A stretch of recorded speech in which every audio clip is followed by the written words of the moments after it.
no Foi só meio. o finalzinho ali. Vamos? Foi só o finalzinho ali que... Voltou aí? Voltou agora, está estável? Estável. Pois é.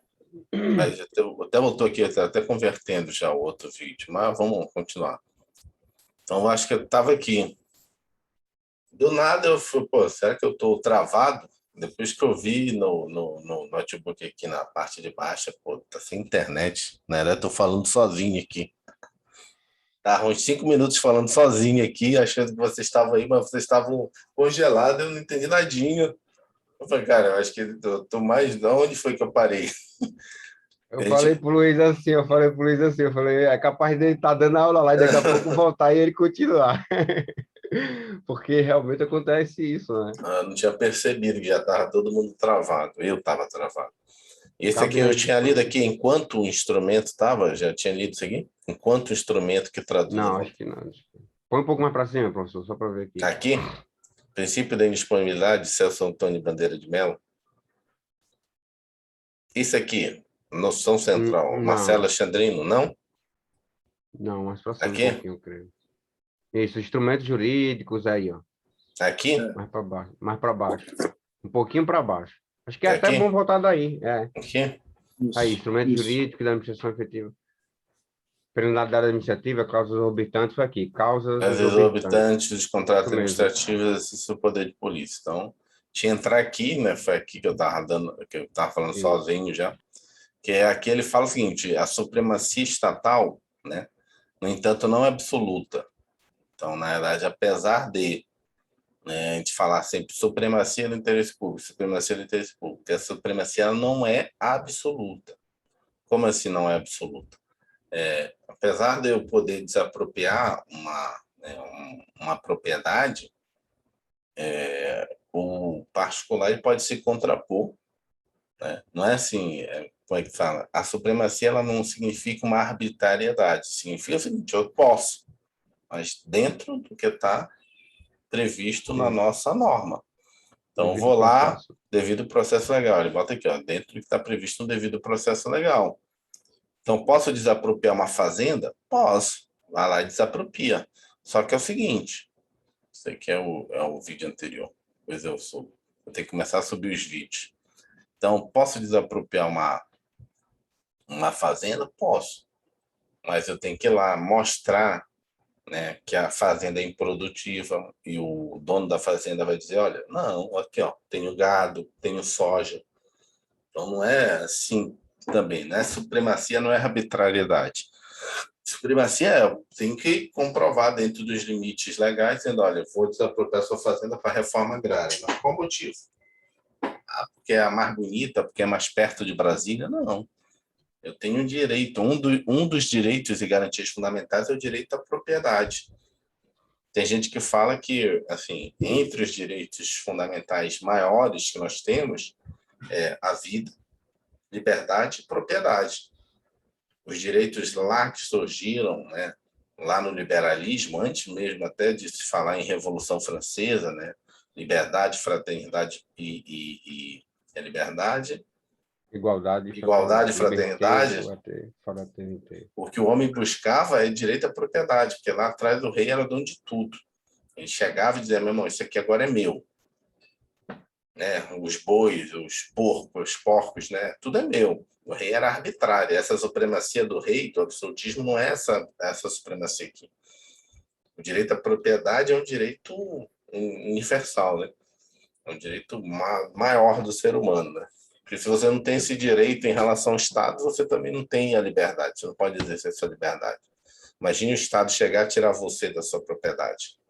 Então, no mundo todo, esses 3 direitos, a vida, liberdade, e aí liberdade, quando eu falo liberdade de ir e vir, liberdade de falar, de se expressar, né, de se comunicar, e a propriedade são os 3 maiores de qualquer ser humano, para você dizer assim, não, eu sou um cidadão, eu sou um ser humano. Você tem que ter essas 3 liberdades. Se você não tiver, qualquer uma dessas 3 que você não tiver, de certa forma, você não vai se sentir uma pessoa completa. Eu posso ter minha propriedade, posso ter o direito à vida, mas eu não posso falar o que eu quero. Peraí, tem alguma coisa errada na minha sociedade aqui. Posso falar o que eu quero, tem direito à vida, mas não tem direito à propriedade, o Estado é dono de tudo, ele diz onde é que eu moro, onde é que eu não moro, né? Tipo um comunismo, não, você agora faz isso, você mora aqui, você não vai se sentir completo. Continuando, já o princípio da disponibilidade, vou ler aqui, a noção central desse princípio é: havendo conflito entre o interesse público e os interesses dos particulares, aquele deve prevalecer. Impede, todavia, ressaltar enfaticamente a exigência de respeito aos direitos, aqui, ó, tem que respeitar os direitos e as garantias. Lembrando que não existe nenhum direito e nenhuma garantia absoluta. Toda vez que está se contrapondo, você vai ver no caso concreto qual que deve prevalecer. Nunca vai dizer assim, é o direito do Estado. Não. É o direito do Estado com o cidadão. Inclusive, o direito à garantia surgiu para defender o cidadão em relação ao Estado. O primeiro princípio da garantia, dos direitos e garantias fundamentais, é justamente essa verticalidade. Depois que veio o conceito de horizontalidade no direito fundamental. Primeiro, a verticalidade, proteger o cidadão do Estado. Absolutista inicial, né? Necessidade que a atuação da administração pública ocorra sempre nos termos e nos limites da lei, observado o devido processo legal. Já o princípio da indisponibilidade do interesse público se contrapõe ao da supremacia, ao impor limites à atuação estatal. Segundo o Celso Antônio Bandeira de Mello, os interesses públicos não se encontram à livre disposição. Quem quer que seja, são inapropriáveis. Ou seja, o interesse público não é o interesse do chefe, é o interesse público. Antes de avançar, ressalto que dispor de algo significa dar a destinação que se deseja. Por exemplo, o proprietário dispôs do seu veículo, transferindo ao seu irmão ou doando ao amigo. Enquanto instrumentos que traduzem a vontade da sociedade, cabe às leis a definição do interesse público. Neste prisma, isso aqui é importante. Então, quem que define o que é interesse público? É a lei. Então, tem que buscar o que a lei está dizendo como interesse público. Neste prisma, os órgãos e entidades públicas devem se limitar a perseguir o interesse público definido em lei, de forma instrumental. A indisponibilidade alcança gestores e órgãos públicos incumbidos da consecução do interesse público. Repare, portanto, que o interesse público não se confunde com o interesse da autoridade do órgão público, não é o interesse do chefe que é o interesse público. Você está ali no órgão público, o chefe diz, é assim. Sim, mas chefe, peraí, está escrito aonde que é assim? Eu sei que às vezes é difícil a gente, como servidor, querer impor isso, mas isso é interesse público. O chefe quer que faça assim, mas chefe, está escrito aonde que tem que fazer assim? Porque o interesse público é a forma que está prescrita em lei. Se não está dito dessa forma, é porque o senhor quer que seja assim. Então, não é o interesse público, é o seu interesse. E aí já está entrando num conflito aí. Repare, portanto, que o interesse público não se funde com o interesse da autoridade ou órgão público, na medida em que os agentes públicos não podem dispor sobre interesses públicos confiados à sua grande realização, à sua guarda e realização. De Preto cita uma série de exemplos de manifestação deste princípio. A autoridade não pode renunciar ao exercício de suas competências que lhe são otorgadas por lei, não pode deixar de punir quando constatar prática de ilícito administrativo, não pode haver liberalidade com dinheiro público. Então, uma expressão da indisponibilidade do interesse público é uma contratação. Na contratação, ela precisa ter licitação, porque o interesse aí é público. Eu não posso, a autoridade pública, escolher, não, vou contratar com fulano de tal, que é meu vizinho, que é meu amigo. Então, não está sendo interesse público, está sendo seu interesse. Então, por isso que a lei vem e diz, toda vez que o órgão for contratar, tirado os casos, né, de excepcionalidade, de inexigibilidade, de dispensa, o formato é esse. A nova lei 14.133, a nova lei de licitações, a lei 8.066 já foi para a antiguidade. Né? Daqui a um ano já não pode mais aplicar de jeito nenhum. Nova lei de licitações diz, é assim, assim, assim. Então, isso é indisponibilidade. O chefe veio e falou que quer fazer de outra forma. Chefe, a lei fala que a licitação tem que ser feita assim. Tem que fazer o edital, tem que publicar. Ah, não quero que publique. Não, tem que publicar. As pessoas têm que saber, não dá para só para o senhor fazer o edital e mandar só para as empresas XXX que vão participar. Todo mundo tem que publicar. Então, isso é chamado de indisponibilidade do interesse público. E aí tem que entender isso aqui, que a indisponibilidade no Brasil, no nosso caso, é definida onde? Né? Cabe à lei definir o que é indisponível. E pronto, cumpre a lei. Vamos lá. Outra historização do princípio da indisponibilidade do interesse público, à vista da Lei 9784, que regulamenta o processo administrativo federal, é o seguinte. Lei 9784, artigo 2º, inciso 2. Atendimento a fins de interesse geral, vedada a renúncia total, parcial dos poderes ou competências, salvo autorizado em lei. Ou seja, você não pode vedar a sua competência. Se a minha competência é fiscalizar determinados processos administrativos, não cabe porque chegou um processo administrativo. Eu já trabalhei numa corregedoria, né? Num dos órgãos que eu passei na AGU, eu trabalhei na corregedoria. Chegou casos em que o PAD, o processo administrativo, era com amigos de turma mesmo concurso. Só que eu não posso vedar a minha competência de fazer os PADs. Posso colocar situações aí nos PADs, né? Você tem a situação de chamada suspeição. Sou amigo da pessoa, suspeição. Só que até eu falei na época com o chefe lá, meu chefe lá, que era o chefe de gabinete, chefe, pô, esse aqui é meu amigo. Só que na lei fala, tem que ser amigo íntimo e inimigo notório. Não é porque é da minha mesma turma, não. Tem que ser amigo íntimo. O cara é seu padrinho, amigo íntimo. Para o quê? Para você ser suspeito. Suspeito, tá. Suspeito. Isso tem que ser amizade íntima. Não pode ser assim, você conhece a pessoa. Se o senhor não fizesse, estaria praticando prevaricação, não é isso? Aí já era crime, né? Não, prevaricação já é muito forte. Prevaricação seria o caso se eu tivesse conhecimento e não tivesse denunciado. Nesse caso aí, eu pedi a dispensa de fórum íntimo, seria assim, pedindo a dispensa, não estou prevaricando. Alguém vai fazer. Agora, prevaricação é quando você, na realidade, está diante de uma situação, deixa de fazer, e no momento que você deixa de fazer, ninguém vai fazer aquilo. Entendeu? Até porque você dispensou, tipo, uma situação, né? Em que você, tipo, deixa passar. Aí quem vai punir aquilo? Já era, passou, você prevaricou. Engavetar, né? Engavetar. Pegar o processo e engavetar. Você está prevaricando, porque ninguém vai fazer. Agora, no meu caso, alguém ia fazer, eu que não queria fazer. Não estou, que nem o Luiz colocou como exemplo. Se eu pegasse o processo, pô, esse aqui é do meu amigo, vou engavetar. Aí eu estou prevaricando, porque eu não estou dando a possibilidade de nenhuma outra pessoa fazer. Aí é prevaricação. É diferente de eu chegar com o chefe, você aqui é meu amigo, não indica outra pessoa para fazer esse PAD aí.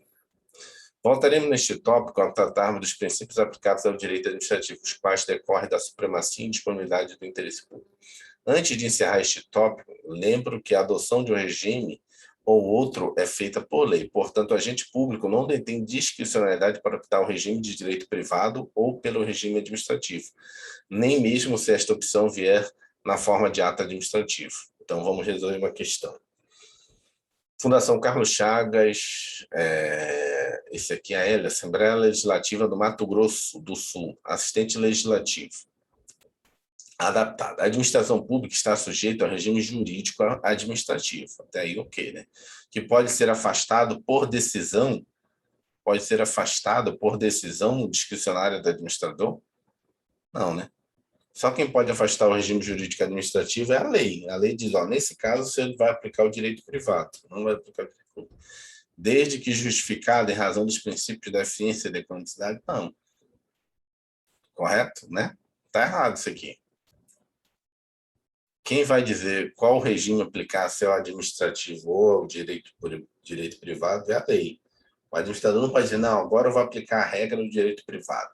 Não vai ter supremacia nem disponibilidade do interesse público para esse caso aqui específico. Não existe. É a lei que vai dizer. Vamos lá. Objeto de estudo do direito administrativo. Para que possamos ter exata noção a abrangência do direito administrativo, vamos conhecer o objeto de estudo do direito administrativo. Apesar de ser ramo do direito público, a atuação administrativa regida essencialmente pelo direito privado também faz parte do objeto do direito administrativo. Vamos lá. Apesar de ramo do direito público, ou seja, o direito administrativo é ramo do direito público, a atuação administrativa regida essencialmente pelo direito privado também faz parte do objeto do direito administrativo, aquilo que a gente vê em cima. O objeto do direito administrativo, como um todo, é ok, né? É o regime jurídico administrativo, mas em alguns casos vai ser regime jurídico privado. Então, o objeto também é, né? Também é, às vezes, direito privado. Então, por exemplo, a relação seletista entre um empregado público e uma estatal embora regida primordialmente por regras de direito privados, também compõe objeto de estudo de direito administrativo, que é o caso que a gente acabou de ver lá em cima, né? Objeto de estudo de direito administrativo, a relação que tem um servidor público, apesar de ele não ser estatutário, ser seletista, na administração pública. Então, nesse caso, também é objeto de estudo do direito administrativo. Neste viés abrangente, podemos citar como objeto do direito administrativo relações internas entre órgãos e entidades da administração pública, ou seja, todas aquelas normas, legislações que regem a essas relações entre órgãos e entidades, relações entre órgãos e entidades e seus agentes, seja estatutários ou seletistas, relação entre administração e administrado, sejam regidos pelo direito público ou direito privado, atividades típicas de administração pública expressadas sob regime jurídico administrativo. Então, você vê que vai aplicar o direito administrativo, o objeto dele é bem amplo, né? Coisas tipo, nessa aqui, muita gente às vezes se perde, acha que não aplica, que não seria direito administrativo. Aqui também, aqui, ó, relações de administração do Estado sejam regidas pelo direito privado. Então, muitas vezes você vai aplicar, vai estudar pelo direito administrativo. Consoante exemplifica de Pedro, estão incluídos no objeto de direito administrativo os órgãos e entidades públicas, entidades paraestatais, os atos, processos e contratos administrativos, o controle da administração, a responsabilidade civil do Estado e o poder de polícia. Então, esse é o objeto de estudo de direito administrativo. Agora, para finalizar a aula de hoje, isso aqui é importante. Critérios para a definição do direito administrativo. No mundo todo, você tem critérios para definir o que é direito administrativo. Porque eu acho que eu não sei se eu falei numa aula passada, acho que foi numa aula passada que eu falei. Qual foi o primeiro direito a surgir no mundo? O primeiro direito a surgir no mundo foi o direito civil, para regular as normas entre as pessoas. O Estado não existia Estado. Estado é uma criação do ser humano a partir do momento que ficou muito grande, né? As aldeias, as tribos, você cria o Estado. Né? Você designa um rei e começa a criar o Estado. Mas as primeiras normas eram o direito civil, eram as relações do dia a dia entre as pessoas, né? Entre as famílias. E aí depois foi surgindo o direito administrativo, né? Surgindo essa relação do Estado com o cidadão. E aí você tem que ter um critério para dizer, não, como é que eu defino, né, também o direito administrativo, né? Como é que eu defino? A gente já sabe qual é o objeto dele, é todas essas relações dentro do Estado, mas qual é o critério para eu definir? Então, Oi. Um código de Hammurabi seria um exemplo disso que o senhor acabou de falar, do regime jurídico ter sido criado para pessoas de forma horizontal, né? De forma horizontal. Olho por olho, dente por dente, né? Sim, o Código de Hammurabi, a própria Bíblia. Né? A Bíblia. Ou seja, você tá vendo ali as relações entre as pessoas, né? Na Bíblia, se você pegar a parte lá de Levítico, né? A parte de Levítico, o Deuteronômio também tem muito, mostrando ali como é que você deve se comportar. Se o estrangeiro chegar na sua casa, como é que você tem que tratar ele. Se uma pessoa fizer aquilo, uma pessoa fizer aquilo. Aqui a gente lê a Bíblia do ponto de vista religioso, espiritual, mas ela também tem regras para o povo. Na época, o povo estava no Egito, né? E quando saiu, precisava para aquela multidão de gente ali regras do dia a dia, de convivência. Então, era direito. Direito, né? Lógico que é entendido como um direito teocrático, né? Que é para aquela comunidade naquele momento, né? E é o que, para quem segue a religião cristã também, aquelas regras foram passadas por Deus para Moisés. Ele só, né, colocou elas ali. Então, também do ponto de vista secular, também é direito ali. Inclusive, quando você estuda história do direito, você vai estudar também a parte da Bíblia. Tem um capítulo na história do direito explicando, né, o direito hebreu. Como é que se formou o direito hebreu? Que é dessa época aí, que é o Antigo Testamento. Neste tópico, vamos estudar de modo breve as principais escolas de direito administrativo, ou critérios de definição do direito administrativo. São conceitos com valor histórico, úteis para o direito comparado, mas que podem aparecer em prova. Vamos lá, puissance publique. O que é isso aqui? Francês. De origem francesa, a escola puissance publique a partir da distinção entre as atividades de autoridade, atos de impérios, e atividades de gestão, atos de gestão.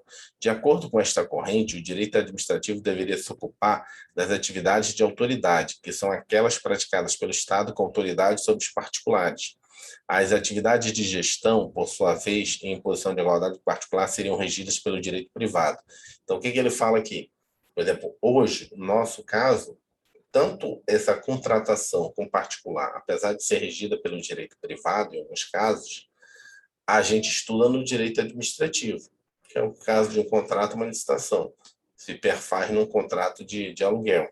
Para a gente é direito administrativo, mas para essa escola não seria. Por quê? Porque ela entende que o direito administrativo ela não deve estudar isso, não ter por objeto isso, porque isso é um ato de gestão, contratação de um aluguel, contratação de um carro, né, de um carro para a administração pública. Vou compra de um carro, isso é ato de gestão. Então, de novo, isso aqui a gente está estudando do ponto de vista histórico, só para entender porque cai em prova. Mas no Brasil, tanto faz.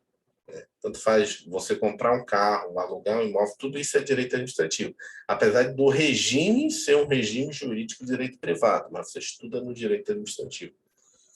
Então, vamos ver aqui uma questão até já de prova aqui, ó. SESP, SEBRASP, né?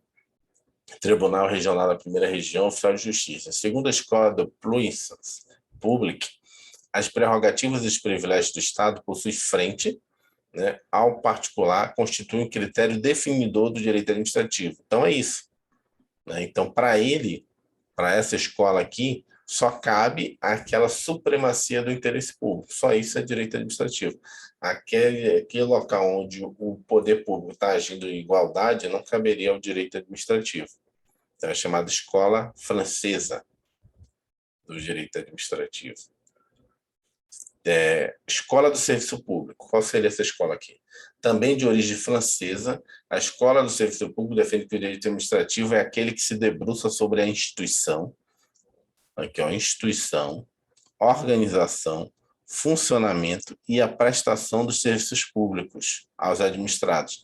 Segundo seus idealizadores, Léon Duguay, Gaston Gesser e Bonnard, toda atividade estatal se resume a provimento de serviço público. Então, para essa escola já seria o quê? O direito administrativo? Serviço público.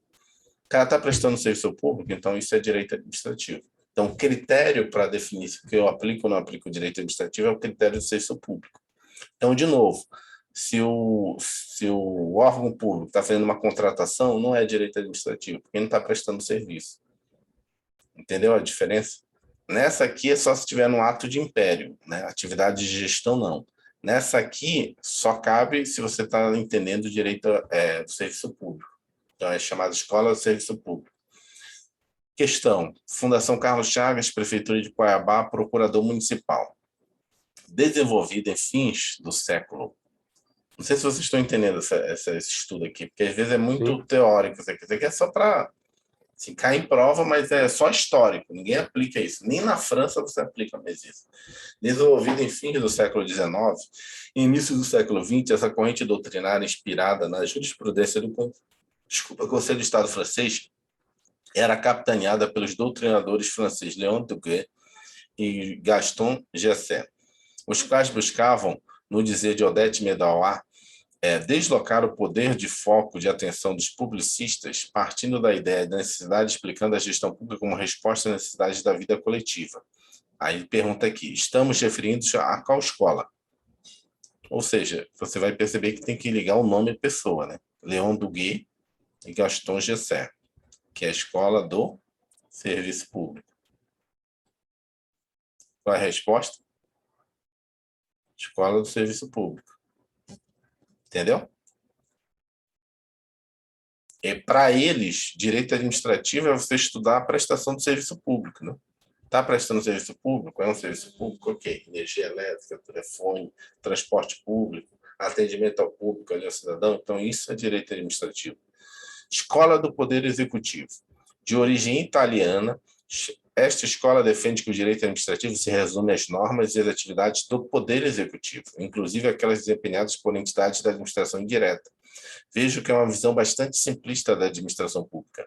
Não podemos nos esquecer de que praticamente os poderes legislativo e judiciário também praticam atos de gestão. Então, na verdade, ele fala que não se aplicaria, né, aos outros, essa escola aqui, a escola do Poder Executivo, se aplicaria só ao Poder Executivo, direito administrativo. Além disso, o Poder Executivo não se ocupa apenas da função administrativa, em conjunto com o Legislativo. Os órgãos do governo, do Poder Executivo, também exercem a função política. Cobrou este critério que está abaixo, já que tal critério não prepondera na doutrina. Essa aqui seria, por exemplo, no Brasil não funcionaria, porque, por exemplo, o Poder Executivo faz licitações, mas o Poder Legislativo também faz licitações, compra carro, aluga imóvel. Poder Judiciário, né, também precisa de carro, precisa de material de expediente, e você não vai aplicar o direito administrativo para ele? Então, não faz sentido também. Sebrasp, Tribunal de Contas do Estado do Acre. Pode falar. Não, é que eu lembrei daquele mapinha. Subsidiariamente, o executivo ele não faz nada de legislativo, só de judiciário, né? E já os não lá de forma como é que é? De forma secundária, né? O executivo ele executa. Só que Mas ele pode criar leis, decretos, né? aham, Autônomo e sim, tal. E os demais faz tudo, né? Se a gente for sim. olhar naquele mapinha, o Aham, legislativo ele faz o executivo e o judiciário. O outro aham. também faz tudo, menos o executivo. O executivo ele só faz subsidiariamente Ele faz o legislativo e o pode legislativo. também julgar, né? Mas aí é doutrina minoritária, mas ele julga administrativamente também. Mas o mais correto, como uma das funções atípicas dele, é o legislativo, função legiferante do Poder Executivo, que é a edição de medidas Decretos provisórias e e decretos decretos autônomos. autônomos, isso. Vamos lá, vamos responder isso aqui baseado no Poder Executivo. O direito administrativo pode ser conceituado de acordo com vários critérios. Desses, o que prepondera para a melhor doutrina é o critério do Poder Executivo, ou seja, quando ele fala assim, para a melhor doutrina, ou seja, o que a gente adota, o que a doutrina no Brasil adota, a doutrina no Brasil adota qual? O critério mais amplo, tanto os atos de gestão, tanto os atos de império, tanto o regime jurídico privado quanto o regime jurídico administrativo. Tanto o cara que é contratado pela CLT quanto o cara que é contratado estatutário, aqui no Brasil a gente estuda no direito administrativo. Então não é o critério do Poder Executivo que a gente adota. Segundo o qual o direito administrativo é um conjunto de regras e princípios que disciplinam a organização e atividade desse poder. Depois a gente volta lá em cima que a gente vai ver que o nosso critério é bem abrangente, é aquele critério que tem 4, né, caixinhas lá em cima. Das relações jurídicas, segundo os defensores deste critério, direito administrativo consiste no conjunto de normas que regem as relações entre administrações particulares. São duas as principais críticas a esta definição. A primeira crítica afirma que tal definição reduz o alcance do direito administrativo, ao negar do seu campo de atuação as relações que se dão na organização interna da administração pública, sua atividade e seus respectivos bens utilizados. Em segundo lugar, o conceito permite a confusão do direito administrativo com outros ramos, que também se ocupam das relações entre os particulares, como direito tributário, direito eleitoral e direito processual. Essa escola aqui, a escola das relações jurídicas, ela fala assim, direito administrativo é o quê? É aquele direito que você vai aplicar na relação entre Estado e cidadão. Mas e a relação entre os entes administrativos? Porque, por exemplo, a União ela pode contratar ou ter relação jurídica com o município, com o GDF. E aí, você não vai aplicar o direito administrativo? Então, essa é a crítica. Critério teleológico. Antes de avançar, registro que o termo teleológico está ligado à noção de finalidade. Assim, segundo tal critério, o direito administrativo consiste no conjunto de princípios que regulam a atividade do Estado para o cumprimento de seus fins. Portanto, a função administrativa seria a atividade concreta do Estado para a consecução de fins de utilidade pública. A questão abaixo confundiu o critério teleológico, como veremos a seguir. Ou seja, o critério teleológico é aquele que tem a finalidade. Então, qual seria a finalidade da administração pública? A função administrativa. Então, isso se confundiria com aquele... Você lembra que a gente viu ali, lá em cima? Administração pública, em sentido estrito, do ponto de vista material, que seria aquelas funções, função de serviço público, função de fiscalização. Se lembra lá em cima? Então, esse critério teleológico, se a gente for tentar entender ele seria isso aqui, ó, do nosso quadro. Seria só aquelas funções administrativas.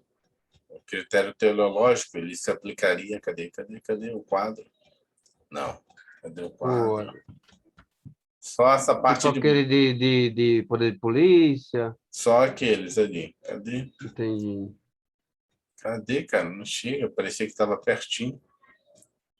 Não, tem aqui as fontes. Para o critério teleológico, o direito administrativo seria só As a administração pública em atividades. sentido estrito, do ponto de vista material ainda. Cadê? Aqui, ó. Não, esse aqui agora chegamos, tá vendo? O critério teleológico seria isso aqui, o direito administrativo. Atividades, né? É. Se a gente for estudar, o que a gente vai entender? Que no nosso sistema jurídico, o direito administrativo é isso tudo. A gente vai estudar tudo isso. Função política, função administrativa, os órgãos de governo, os órgãos administrativos. Para a gente é tudo, para o Brasil. Para o ponto de vista teológico, é esse aqui. Vamos voltar rápido. Já fui para as questões. Ele estava embaixo, dei mole. Em vez de ir para cima, era para ter ido para baixo. Cadê? Critério teleológico. Vamos lá, uma questão. Pelo critério teleológico, ou seja, da finalidade, o direito administrativo é considerado um conjunto de normas que rege as relações entre administrações e administrados. Tal critério leva em conta necessariamente o caráter residual ou negativo do direito administrativo. Esse aqui, ó, a relação entre a administração e os administrados. Qual é a escola? A escola das relações jurídicas. Aqui, ó, relações das relações jurídicas. Segundo os defensores desse critério, o direito administrativo é alguns de normas das relações de quem? Entre a administração e os particulares. O critério teleológico leva em consideração a finalidade, ou seja, a função administrativa. E é o que ele botou aqui, critério teleológico. Errado, né? Isso também é a forma que eles cobrem prova esses conceitos, né? Ele bota um nome e diz o conceito do outro, para você pegar. Critério negativo residual. Este critério é uma evolução do anterior, ao considerar que o direito administrativo seria atividade realizada pelo Estado para alcance de seus fins, excluída a produção legislativa e atividade jurisdicional, ou somente esta última. Portanto, partindo-se da integralidade das atividades estatais, eu retiraria as funções jurisdicional e a legislativa, ou que sobrasse seria o objeto de direito administrativo. Então, para essa escola seria o seguinte: tudo que a gente tem de poderes, executivo, legislativo e judiciário, tudo que eles exercem de funções, legiferante, né, administrativa e jurisdicional. Eu tiro a legiferante e jurisdicional, tudo que eu fizer nessa função aqui, aonde for feito, em qualquer dos poderes, eu aplico o direito administrativo. Da hierarquia orgânica, este critério parte da diferenciação entre os órgãos superiores e inferiores do Estado. Assim, o direito administrativo rege os órgãos inferiores, ao passo que o direito constitucional se voltaria aos órgãos superiores, seria o de hierarquia orgânica. Da administração pública, este é o critério adotado por grande parte dos doutrinadores brasileiros. Esse aqui é o que a gente viu lá em cima, é aquele quadro total. Administração pública, em sentido amplo, administração pública em sentido estrito. Então, no Brasil, a gente adota esse critério, né? Eles entendem que o direito administrativo é um conjunto de princípios que regem a administração pública. E a administração pública é naquele conceito daquele quadro, amplo em sentido estrito. Tanto os órgãos de funções políticas como as funções de governo. Escola legalista ou exegética, também de origem francesa e fortemente influenciada pela atuação dos tribunais administrativos. A escola legalista considera o direito administrativo a partir das regras codificadas em textos legais, ou seja, a partir do direito positivo. Tal escola, portanto, conceitua o direito administrativo como um conjunto de leis administrativas.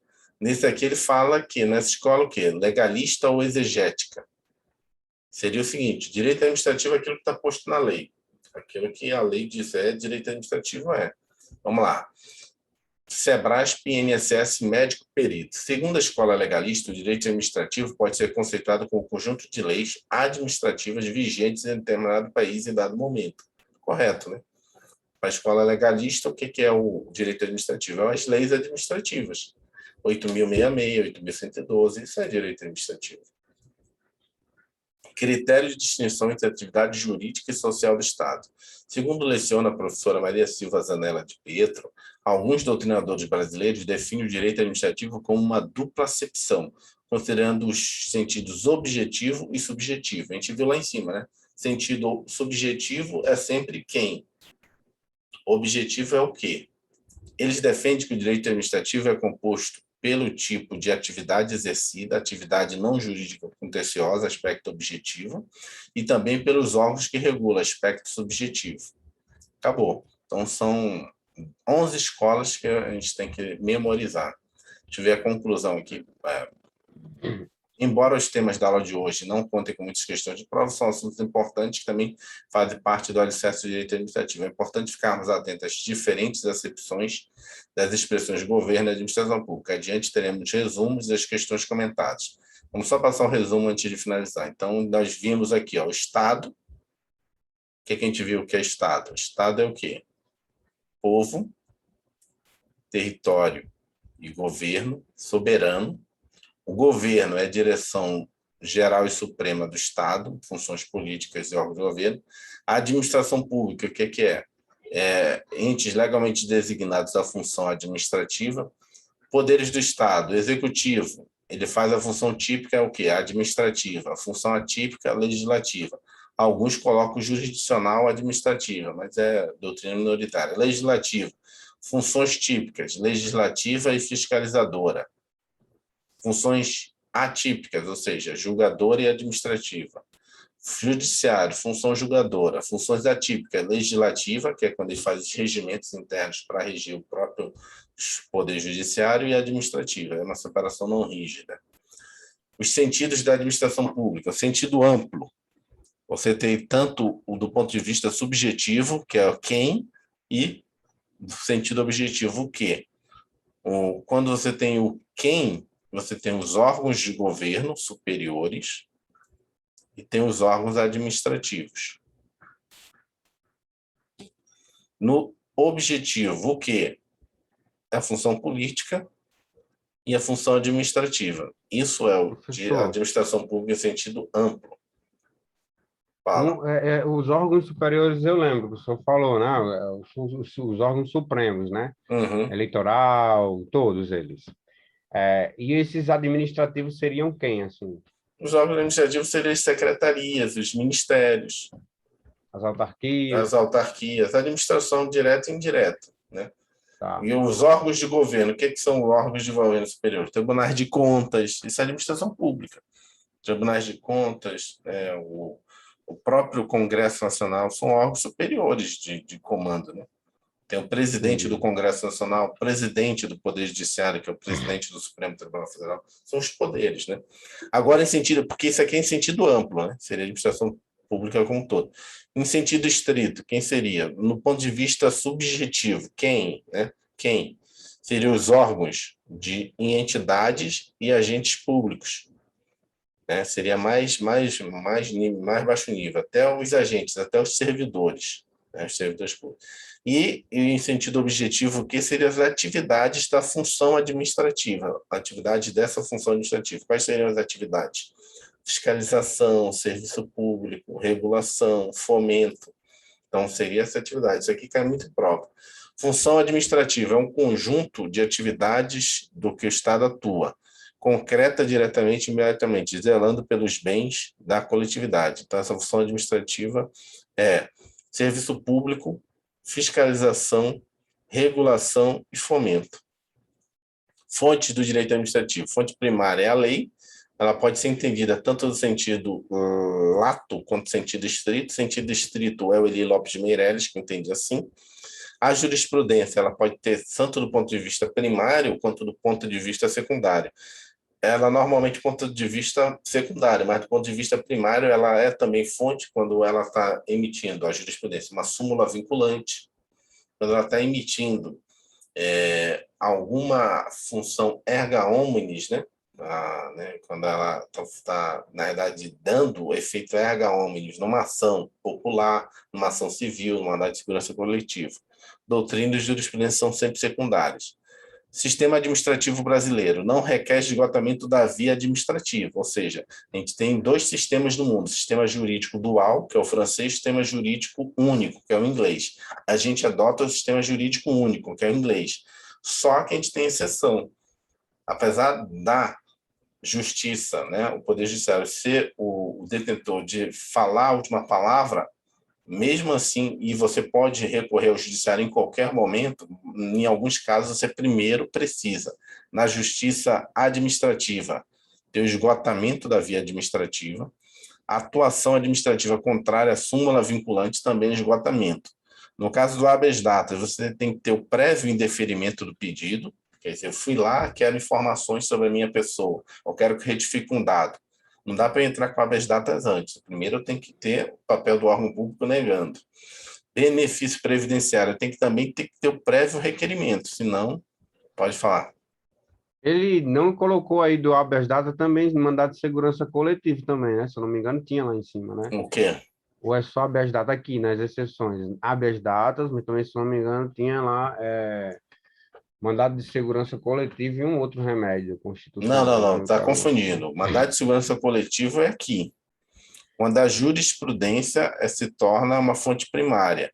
Você tem mandado de segurança coletivo, a ação popular e a ação civil pública. Nesse caso, quando o Poder Judiciário cria jurisprudência sobre essas três ações, ela é uma fonte primária do direito administrativo.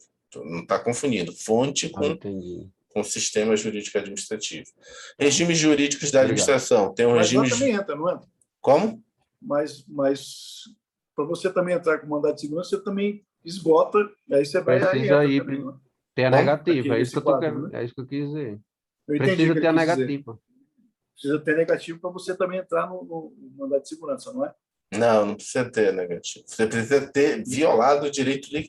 Você precisa ter... violado. Exatamente. Não, isso. na verdade, assim, você não precisa nem ter violado. Você violou tal, e você vai lá e entra, não é isso? Não precisa nem ter sido violado. Desculpa, eu falei violado, mas me equivoquei. Na verdade, sim, você precisa ter lesão ou ameaça de lesão de direito líquido e certo. Ameaça de lesão.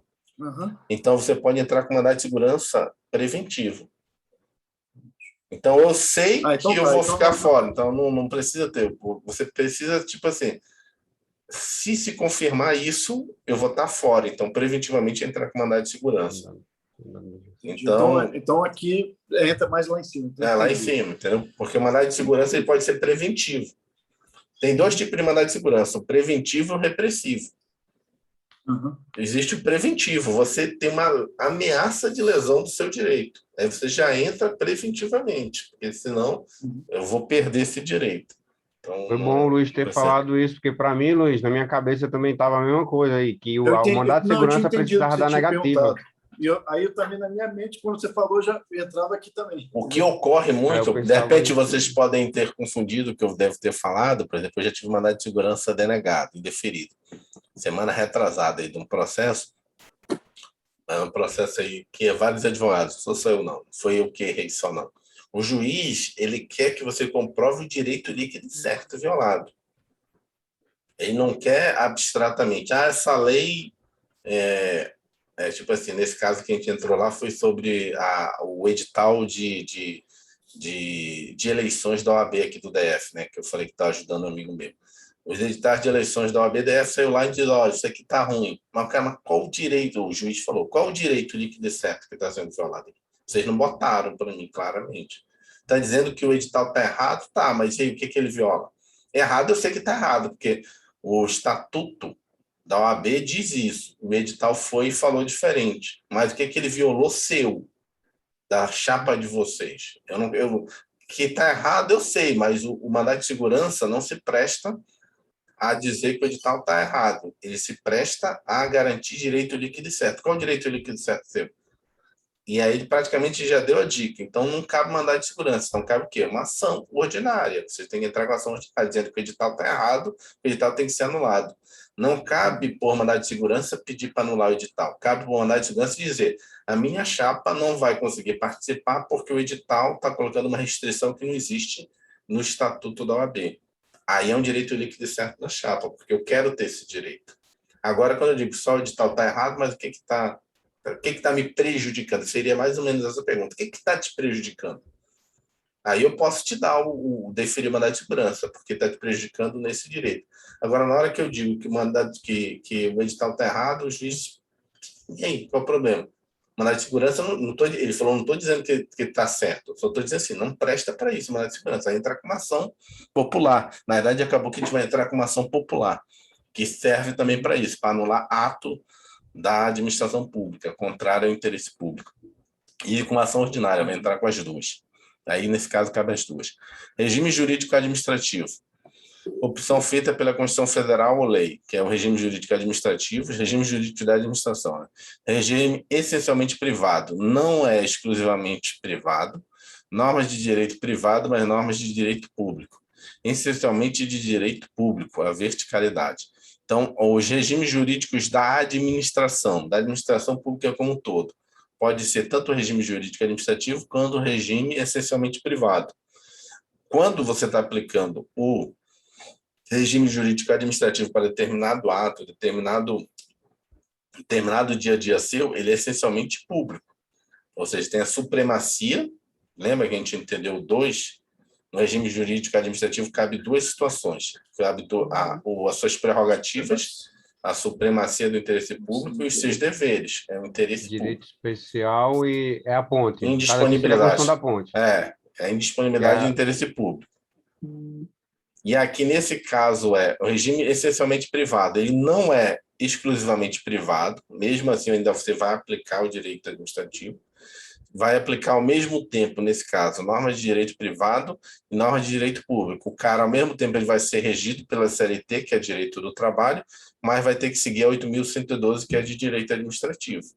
Ele vai seguir direito do trabalho e direito administrativo. O vínculo dele é CLT, mas ele observa a Lei 8.112. Ele é um agente público, né? Ele é um agente público. E acabou. É que não apareceu aqui o mapa. Amanhã a gente começa as questões. Aí fica mais legal, que aí vocês vão respondendo e a gente vai brincando. Tá errou, tá acertou, tá certo. É legal. Vamos lá. Legal. Então é isso. Vai ficar duas partes do vídeo de hoje. Tranquilo. Um abraço aí, Luiz. Um abraço, William. Obrigado. Tchau, Valeu, obrigado, um abraço. Luiz. Tchau. Bom dia, professor. Bom dia. Até amanhã. Tchau. Amanhã eu tentar Amanhã. acordar Obrigado. cedo aí. Tá bom? Hoje ultrapassou o horário. Valeu, um abraço. Valeu, tchau, Valeu. tchau.